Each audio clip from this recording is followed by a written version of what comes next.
Hi there and welcome back to this lesson of exponents and surds. In this lesson, we are looking at exponential equations with factorization. Now, in our previous lessons, we learned that we want one term equals one term when we have exponents in our equations, right? Yes. So that is not always possible with normal simplifying. So we can't always get one term equals to one term by just normal simplifying the left side and simplifying the right side. So let us look at a few different examples and what to look for before we can factorize. So we are going to introduce factorization in exponential equations, and we're also going to introduce the concept of k equals. Okay, so listen very carefully when we use this, and also what tips and tricks there are when we look at equations that have exponents where the variable is an exponent, the x is an exponent, right? And what we can do to solve these problems. Now, in this first example, this is a common factor. Now, why and how do I know that? The x coefficient in the exponents are the same. So if I look at the coefficient of that x and the coefficient of that x in the exponent, they are exactly the same. So I can use a common factor here. Now, that's all good and well, but that's if we cannot do anything else to this equation. Okay, so I first have to see if I can simplify. Now, I cannot add these because we're only allowed to add the same things, right? There's no other constant I can take to the other side.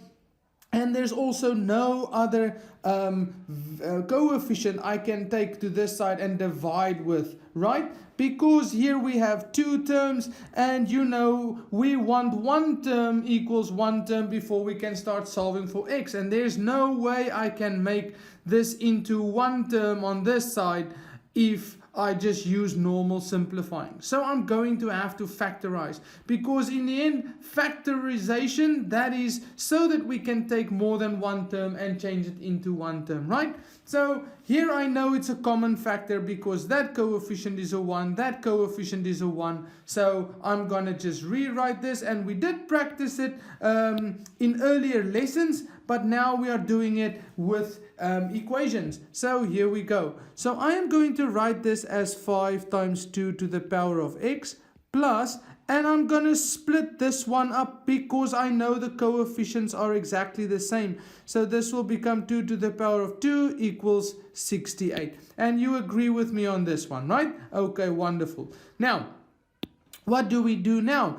On this left hand side, we can see that there is a 2 to the power of x in that term, and there's a 2 to the power of x in that term. So let's take out a 2 to the power of x because it is in common, right? And then we open up brackets, yes, and then we see what's left. By taking this term, dividing it with that, we have a 5 left, and then plus we also take this term. And remember, if we take 3 times 2 to the power of x times 2 to the power of 2, and we took out that 2 to the power of x, only the 3 times the 2 to the power of 2 remains, and that's still equal to 68. Okay, great. Now, we have 2 to the power of x, and we simplify in this bracket, so that becomes 5, and it will be 5 plus, and then 2 times 2, or 2 to the power of 2, will be 4, and 4 times 3 will give me 12, and that equals to 68. And then we can still continue because 2 to the power of x, and this will be 17 equals 68. And then we basically have a coefficient for the 2 to the power of x, right? Okay, or we have a number there. And when we just have a number, we can take it to the other side because numbers can be divided with numbers. So this acts exactly the same as a coefficient. So we have 2 to the power of x equals 68 divided by 17. And then we get the following. So 2 to the power of x, that equals to 4, because 68 divided by 17 is 4. So 2 to the power of x equals 2 to the power of 2, because x is an exponent. We want the bases to be the same. And therefore we can throw these bases away now. And x equals to 2. And that is it. Okay, great. So what did we learn from this example? we couldn't simplify it to have one term equals to one term, so we had to do something to solve for x. So we're gonna make these two into one term by factorizing. And what factorization can we use? The common factor. Why? Because that coefficient is the same as that coefficient. Okay, great. Now, how about the next one? Trinomial factorization. Why will this be a trinomial factorization? The one's x coefficient, this one's x coefficient is a 2, and it's twice the other term's x coefficient. So that is twice the size of that coefficient. 2 is 2 times bigger than 1, right? Okay.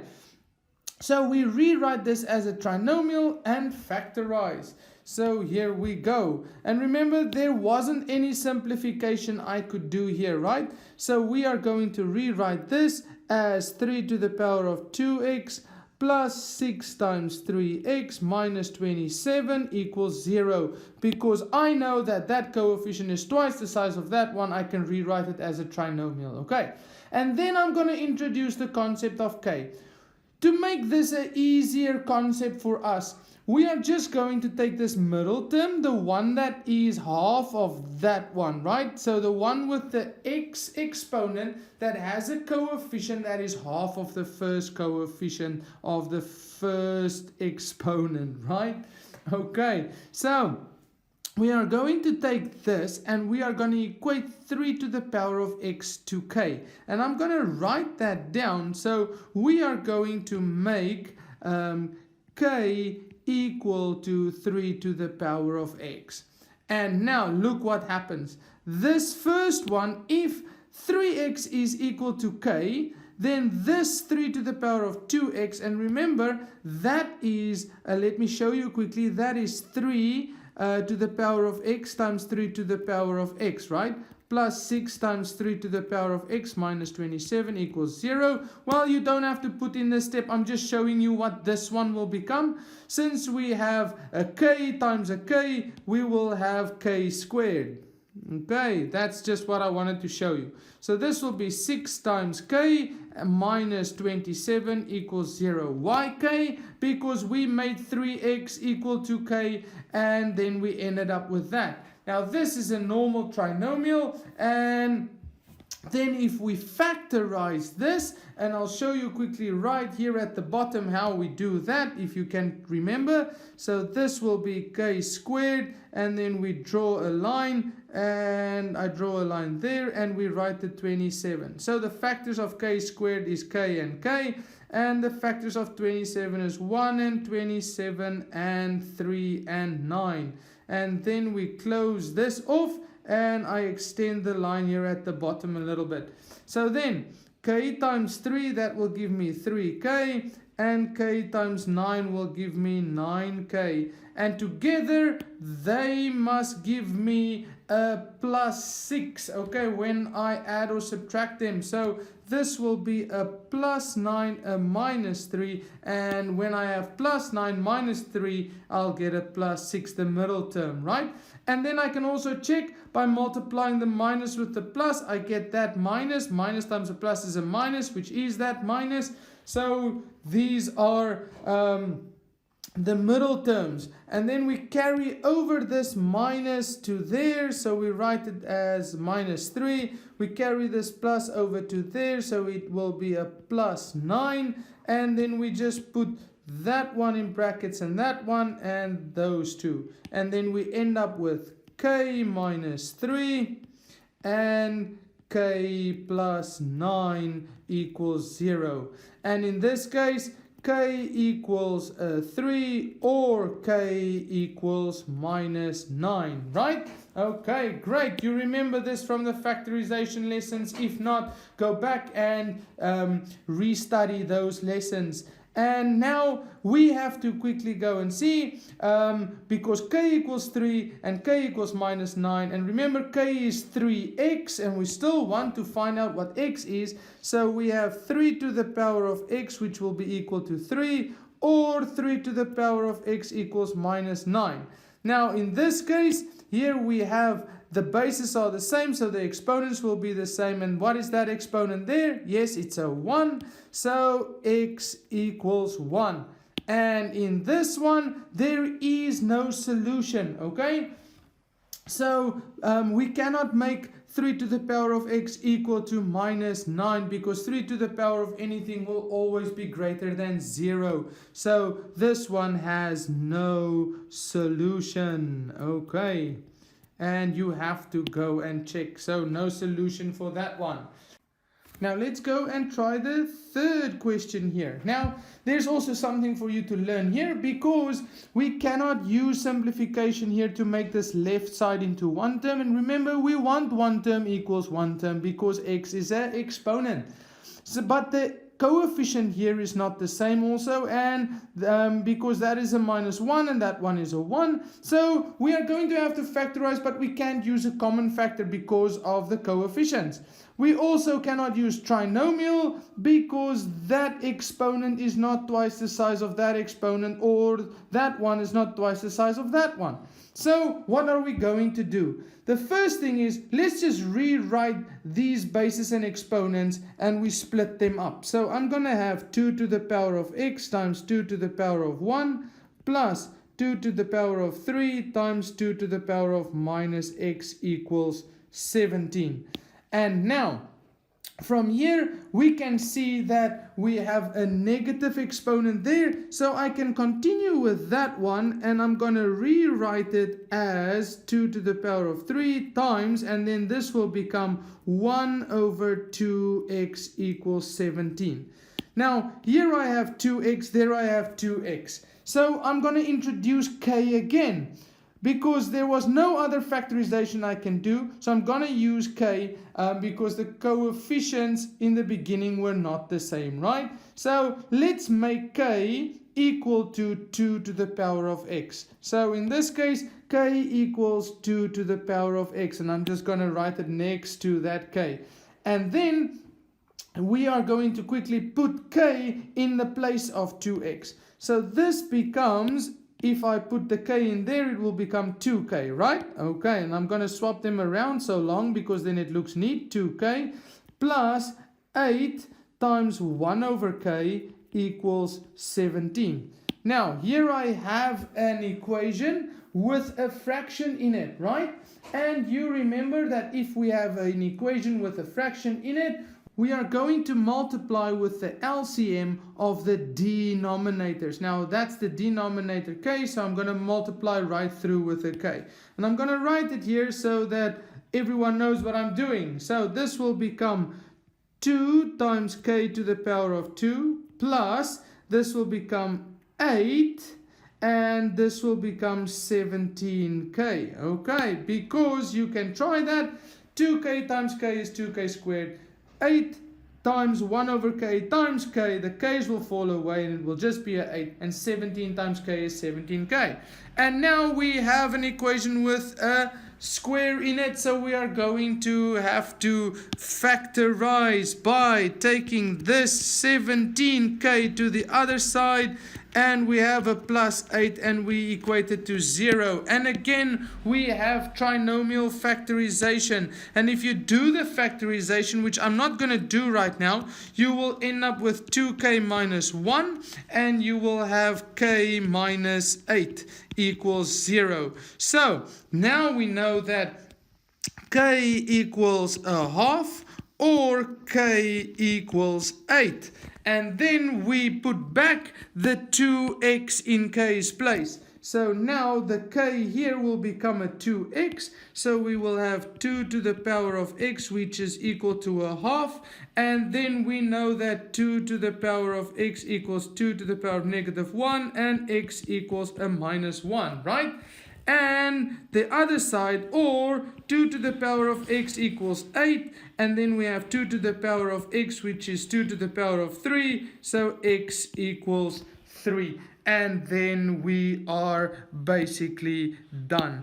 Excellent. So that is how we do it. Remember, here are 3 different versions of factorization. What do we look for when we want the common factor? What do we look for a trinomial factorization? And what do we do if we can't do any of these and what is the introduction of the concept of k. Work through this part of the lesson again before trying the examples next.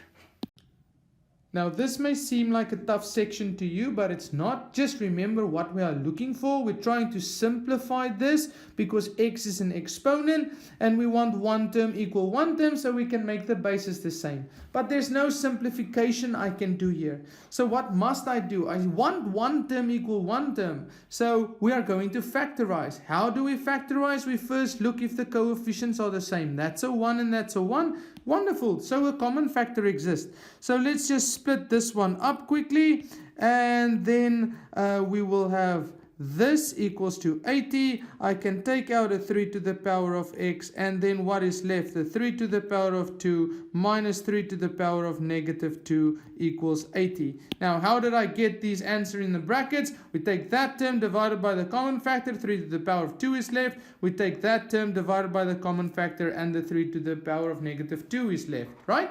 Okay, and then we just simply do the sum that's inside the brackets, which is 9 minus 1 over 9 equals 80. And then we continue to do the sum inside the brackets, so we will have 3 to the power of x, and that will be 80 over 9 equals 80. And then we have 3 to the power of x equals, we will have 80 divided by 80 over 9. And if you do that, you will see that 3 to the power of x equals to 9. And therefore 3 to the power of x is 3 to the power of 2. Those two are the same, so then the exponents will be equal and x equals 2. Great, easy, right?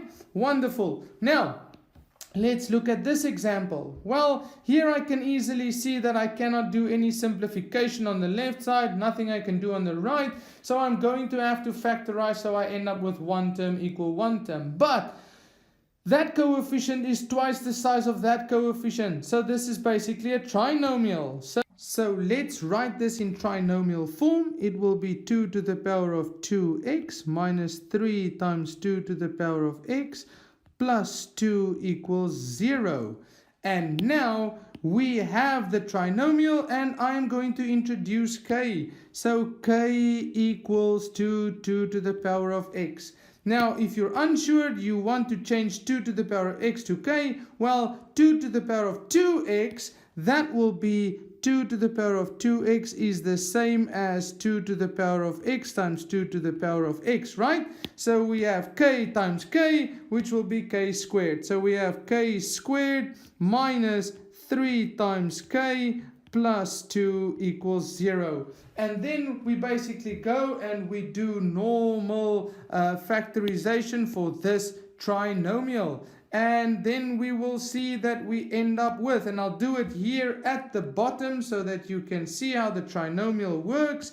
So we are going to have k squared, and I'll draw my line there, and we have a 2. So we have their factors, k and k, and it will be 2 and 1, right? So that's the only factors of 2. Let's extend that line and let's close this off. So k times 2 is 2k, and that k times 1 is 1k. We want a minus 3, so it's going to have to be a minus 2 minus 1 to end up with the middle term, which is minus 3k, right? And then a minus times a minus is a plus, which will be the last sign. We carry over this minus to there, and it will be a minus 2. We carry that minus over to there, it's a minus, and we put these in brackets, and there we go. So we have k minus 2 and k minus 1 equals 0. So k equals 2 or k equals 1, and then we go and substitute the 2x back into k's place. So it will be 2 to the power of x equals 2, and in this case the bases are the same, so x equals 1, or in this case 2 to the power of x equals 1, and then we know that that will be the same as 2 to the power of x equals 2 to the power of 0. So x equals 0. Okay, because 2 to the power of 0 is a 1. Now the bases are the same, so x equals 0. And we are done. Now, last example. Here, again, I cannot do simplification here to make it one term, but I can do factorization, and it's going to be a common factor. Why? The coefficients are the same. So here we go. Split this one up. It will be 3 to the power of x times 3 to the power of 2 plus 3 to the power of x equals 10.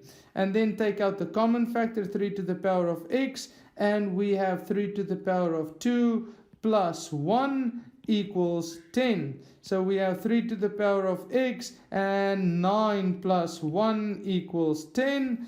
And then we have the following. 3 to the power of x times 10 equals 10. 3 to the power of x, we'll take this 10 divided by that 10. So this 10 divided by that 10, because this 10 is the same as a coefficient. So we end up with 3 to the power of x equals 1. So 3 to the power of x equals, and how do we change 1 into a 3? We make it 3 to the power of 0. The bases are the same, so x equals 0. Okay, and we're done. Work through this video. Make sure you know how to introduce k and how to look for a common factor in the trinomial. It's not that hard. I know you can do it. And see you next time. Bye.